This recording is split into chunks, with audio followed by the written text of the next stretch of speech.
విజయవాడకు దగ్గరలోని ఒక చిన్న గ్రామంలో కార్తిక్ అనే 10వ తరగతి చదివే బాలుడుండేవాడు. అతని తండ్రి ఆటో డ్రైవర్, తల్లి ఇంటి పనులు చేసేది.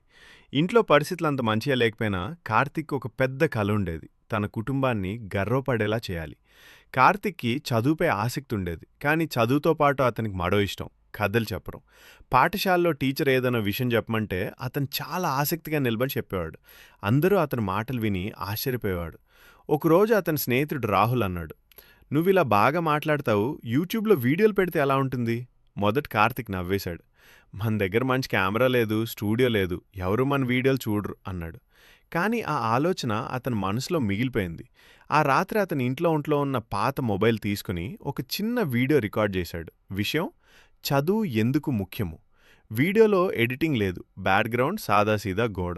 కానీ అతని మాటల్లో నమ్మకం ఉంది. ఆ 100 వ్యూస్ చూసి అతను చాలా సంతోషపడ్డాడు. ఎవరైనా నా మాటలు వింటున్నారు అని ఆనందించాడు. అతను ప్రతిరోజు ఒక కొత్త విషయం మీద వీడియో చేయడం ప్రారంభించాడు. చదువు చిట్కాలు, టైం మేనేజ్మెంట్, చిన్న కథలు అని కామెంట్ చేశారు. ఆ కామెంట్స్ చూసి కార్తీక్ ఒకరోజు బాధపడ్డాడు. వీడియోలు ఆపేయాలా అని అనుకున్నాడు. అప్పుడు అతని తల్లి అతని దగ్గరకు వచ్చి అడిగింది, ఎందుకు బాధగా ఉన్నావు? అతను అన్నీ చెప్పాడు. తల్లి మెల్లగా నవ్వి చెప్పింది, నువ్వు వెలిగే దీపం లాంటి వాడివి.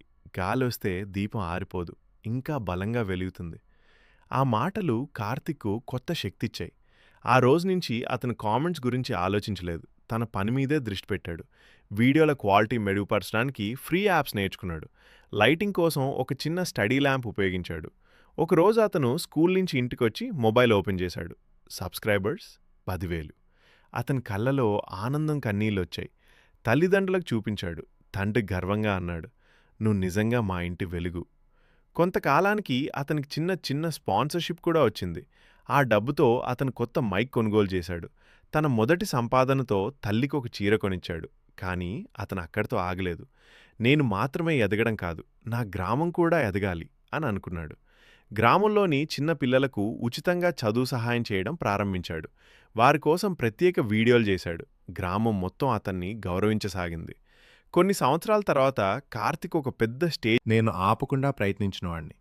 చిన్న దీపం కూడా చీకటిని పారద్రోలగలదు. అందరూ చప్పట్లు కొట్టారు. కథ యొక్క నీతి: సౌకర్యాలు లేకపోవడం సమస్య కాదు, ఆపేయడం మాత్రమే నిజమైన ఓటమి. చిన్న ప్రయత్నం కూడా ఒకరోజు పెద్ద వెలుగవుతుంది.